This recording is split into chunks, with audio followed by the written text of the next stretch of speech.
उसके और मिस्त्री के बीच में एक ऐसी बोरसी चल रही थी।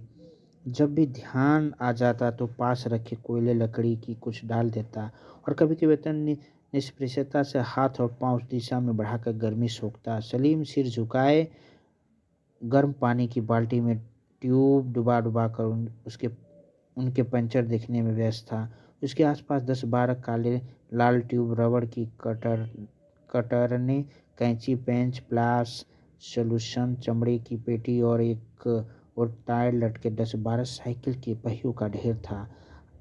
अपने इस सामान से उसने आधे से ज़्यादा कमरा घेर लिया था। जब गोविंद उसके पास आया तो वह सिर झुकाए हंसता हुआ ट्यूब के पंचर को पकड़कर कान में लगी काफिंग पेलिंग की को ठूक से गीला करते हुए, हालांकि ट्यूब पानी से भीगा था और सामने पानी भरी बाल्टी रखी थी, निशान लगाता हुआ जवाब दे रहा था। यह कहा जमादार साहब ने।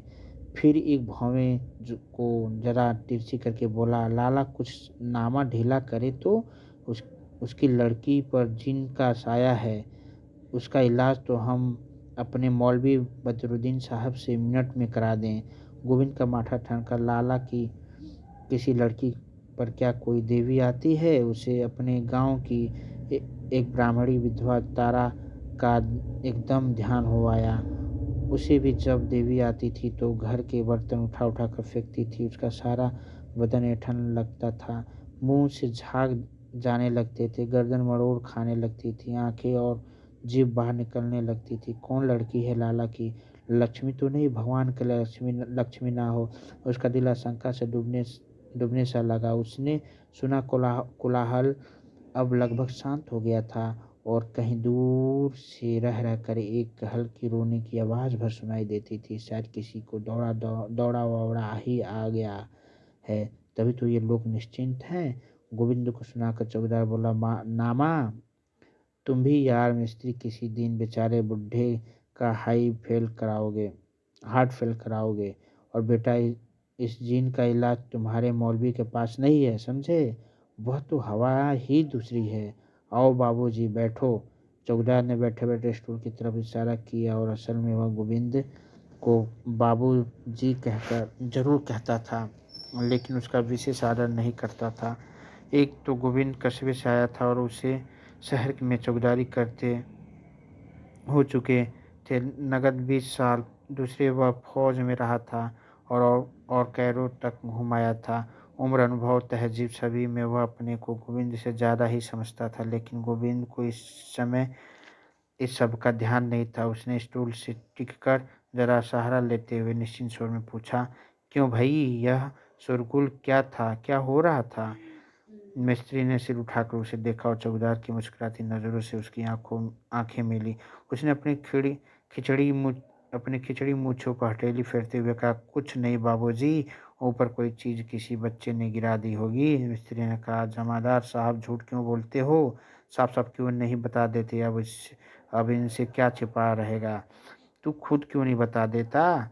चौकीदार ने कहा और जेब से बीड़ी की बंडल निकाल लिया। कागज नोच कर आटे की लोई बनाने की तरह उसे ढीला किया। फिर एक बीड़ी निकाल कर मिस्त्री की ओर फेंकी, दूसरी को दोनों तरफ से फूंक कर और जलाने के लिए किसी दहकते कोयले की लाश से वो पोरसी में निगाहें घुमाते जरा व्यस्तता से बात जारी रखी। तुझे क्या मालूम नहीं है? इन दोनों की चुहल से गोविंद की झुंझलाहट बढ़ती रही थी। उसे लगा जरूर ही दाल में काला है जिसे ये लोग टाल रहे हैं। मिस्त्री जीभ निकालकर पंचर के स्थान को रेंग माल से घिस रहा था। वह जब भी कोई काम एकाग्रचित्त से करता तो अपनी जीभ को निकालकर ऊपर के ओंठ की तरफ मोड़ लेता था। उसकी चांद के बीच में उभरता गंज को देखकर गोविंद ने सोचा कि गंजापन तो रईसी की निशानी है, लेकिन यह कमबख्त तो आधी रात में या पंचर जोड़ रहा है। उसने उसी तरह सिर झुकाए ही कहा, अब मैं बाबूजी को किस्सा बताऊं या इन ट्यूबों के सिर फोड़ूं? साले सड़कर हलवा तो हो गए हैं पर बदलेगा नहीं। मन तो होता है सबको उठाकर इस अंगीठी में रख दूं। होगा सुबह सो देखा जाएगा। ये इतने ट्यूब हैं काहे के? जरा आत्मीयता जताने को गोविंद ने पूछा। हालत तो सचमुच इतनी खराब हो रही है। आपको मालूम नहीं, इस बार काम छोड़कर मिस्त्री ने गौर से गोविंद को देखा। यह आपके लाला के जो 2 दर्जन रिक्शा चलाते हैं उनका कूड़ा है। यह तो होता नहीं कि इतने रिक्शे हैं, रोज टूट फूट मरम्मत होती ही रहती है। हमेशा के लिए लगा ले एक मिस्त्री, दिन भर की छुट्टी हुई सो तो नहीं, ट्यूब टायर मेरे सिर में है और बाकी टूट फूट मिस्त्री अली अहमद ठीक करते हैं। फिर उनसे यूं ही पूछा, आप बाबूजी नए आए हैं? हाँ, 2-3 दिन ही तो हुए हैं, मैं यहाँ पढ़ने आया हूँ, गोविंद ने कहा। उसके पेट में खलबलाहट मच रही थी, लेकिन वह नए सिरे से पूछने का सूत्र खोज रहा था। तभी तो मिस्त्री बोला, तभी तो आप यह सब पूछ रहे हैं, रात को इसका हिसाब रखते हैं ना? हाँ, थोड़े दिनों में अपने फर्जंद को भी आपसे पढ़वाएगा। आपने फर्जंद शब्द से जो व्यंग उसने दिया था, उससे खुद ही प्रसन्न होकर मुस्कुराते हुए उसने चौकीदार को दी हुई बीड़ी सुलगाई। अबे उन्हें यह सब क्या बताता है, वे तो उसके गांव से ही आए हैं, उन्हें सब मालूम है। चौकीदार बोला, नहीं नहीं सच, मुझे कुछ नहीं मालूम, गोविंद ने जरा आश्वासन के स्वर में कहा। इन लाला के तो पिता ही यहाँ चले आए थे ना, सो हम लोग को कुछ भी नहीं मालूम। बताइए ना, क्या बात है? गोविंद ने आदरपूर्वक जरा खुशामद के लहजे में पूछा।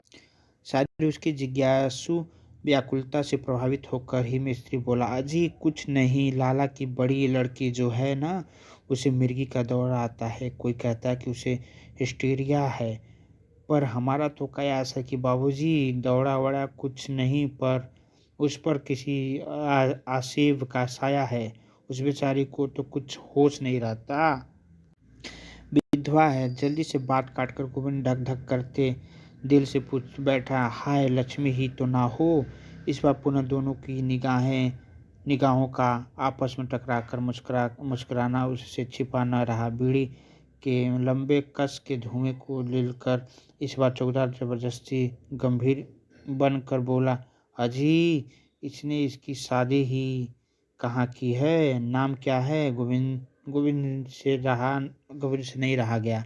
लक्ष्मी लक्ष्मी उसके मुंह से निकल गया, और जैसे एकदम उसकी सारी शक्तियां किसी ने सोख ली और जिज्ञासा उत्तेजना से तना शरीर ढीला पड़ गया। चौकीदार इस बार अत्यंत ही रस्मी ढंग से हंसा, जैसे कह रहा हो, अच्छा तुम भी जानते हो? गोविंद के मन में स्वाभाविक प्रश्न उठा, उसकी उम्र क्या है?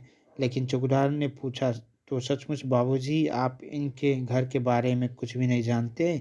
नहीं भाई, मैंने बताया तो मैं इनके बारे में कुछ भी कतई नहीं जानता। एक तरह आत्मसमर्पण के भाव से गोविंद बोला, लेकिन लक्ष्मी का किस्सा तो सारे शहर में मशहूर है। चौकीदार बोला, आप शायद नए आए हैं, यही वजह है। फिर मिस्त्री की ओर देखकर बोला, क्या मिस्त्री साहब, तो बाबूजी को किस्सा बता ही दूं? अरे लो, ये भी कोई पूछने की बात है? इसमें छिपाना क्या? यहाँ रहेंगे तो कभी न कभी जान ही जाएंगे। अच्छा तो फिर सुन ही लो यार, तुम भी क्या कहोगे? चौकीदार ने आनंद में आकर कहना शुरू किया, आप शायद जानते हैं कि यह हमारा लाला शहर का मशहूर कंजूस और मशहूर रईस है। लामुहाला जो कंजूस होगा वह रईस तो होगा ही, मिस्त्री बोला। नहीं मिस्त्री साहब, पूरा किस्सा सुनना हो तो बीच में मत टोको। चौकीदार इस हस्तक्षेप पर नाराज हो गया। अच्छा अच्छा सुनाओ, मिस्त्री बुड्ढों की तरह मुस्कुराया। इसकी यह चक्की है ना, सहलागों में इस पर हजारों मन पिसता है, वैसे भी 200-250 मन तो कम से कम पिसता ही है रोज। अफसरों और क्लर्कों को कुछ खिला पिलाकर लड़ाई के ज़माने में इससे मिलिट्री से कुछ ठेके मिल जाते थे। अब आप जानो, मिलिट्री का ठेका तो जिसके पास आया सो बना। आप उन दिनों देखते लक्ष्मी फ्लोर मिल के हल्ले बोरे या चूने रखे रहते थे, जैसे मोर्चे के लिए बालू भर भर कर रख दिए हों। इसमें इसने खूब रुपया पीटा, मिलिट्री के गेहूं बेच दिए औने पौने भाव, और रद्दी सस्ते वाले खरीदार कोटा पूरा किया। उसने खड़िया मिला दी, पिसाई के उल्टे सीधे पैसे तो उसने मारे ही। ब्लैक 420 चोरी क्या-क्या इसने नहीं किया। इसके अलावा एक बड़ी साबुन की फैक्ट्री और एक बड़ा जूते का कारखाना भी इसका है। 10-12 से ज़्यादा इसके मकान हैं जिनका किराया आता है, रुपए सूद पर देता है। शायद गाँव में भी काफ़ी ज़मीन इसने ले रखी है। एक काम है साले का, इतना तो हमें पता है, बाकी इसकी असली आमदनी तो कोई भी नहीं जानता। कुछ न कुछ करता ही रहता है। भगवान ही जाने रात-दिन किस न किस टिकड़म में लगा ही रहता है। करोड़ों का असामी है और सबसे ताज्जुब की बात है तो यह है कि सब सिर्फ इसी 25-26 साल में जमा हुई रकम है। चौकीदार दिलावर सिंह मिलिट्री में रह आने के कारण खूब बातूनी था और मोर्चे में अपने अफसरों से खिस्से को, अपनी बहादुरी के कारनामे को खूब नमक मिर्च लगाकर इतनी बार सुना चुका था कि उससे कहानी सुनाने का मुहावरा हो गया था। हर बात के उतार-चढ़ाव के साथ उसकी आँखें और चेहरे की भंगिमाएँ बदलती रहती थीं। उसकी बातें गौर और रुचि से सुनने पर भी गोविंद के मन में एक बात टकराई, लक्ष्मी को दौड़े आते हैं। कहीं ऐसा तो नहीं कि उसने जो यह निशान लगाकर भेजे हैं, वह भी दौड़े की दशा में ही लगाए हों और उनका कोई विशेष गहरा अर्थ न हो। इस बात से सचमुच उसे बड़ी निराशा हुई। फिर भी उसने ऊपर से आश्चर्य प्रकट करके पूछा, सिर्फ 25-26 साल? नई बीड़ी जलाते हुए चौकीदार ने जोर से सिर हिलाया। गोविंद ने सोचा, और लक्ष्मी की उम्र क्या होगी? और कंजूसी की तो हद आपने देख ही ली होगी। बुढ़ा हो गया, सांस का रोग हो रहा है, सारा बदन कांपता है, लेकिन 1 पैसा का फायदा दिखेगा तो 10 मील धूप में हाँफता हुआ पैदल जाएगा। क्या मजाल जो सवारी कर ले। गर्मी आई तो पूरा शरीर नंगा, कमर में धोती आधी पहने आधी बदन में लपेटे जा रहा हुआ, तो यही ड्रेस, बस इसी में पिछले 10 साल से तो मैं देख रहा हूँ। कभी किसी मकान की मरम्मत न कराना, सफेदी सफाई न कराना और हमेशा यही ध्यान रखना कि कौन सी कितनी बिजली खर्च कर रहा है, कहाँ बेकार नल या पंखा चल रहा है। लड़का है सो उसे मुफ्त के चुंगी के स्कूल में डाल दिया है। लड़की घर पर बैठी रखी है। एक पैसे के लिए घंटों रिक्शा वालों, ट्रक वालों से लड़ना, बहसें करना और चक्की वालों की नाक में दम रखना। उन्हें दिन रात यह सिखाना कि किस चालाकी से आटा बचाया जा सके। बीसियों रुपये का आटा रोज होटल वालों को बिकता है, सो अलग। जिस दिन से चक्की खुली है घर के लिए, तो आटा बाजार से आया ही नहीं।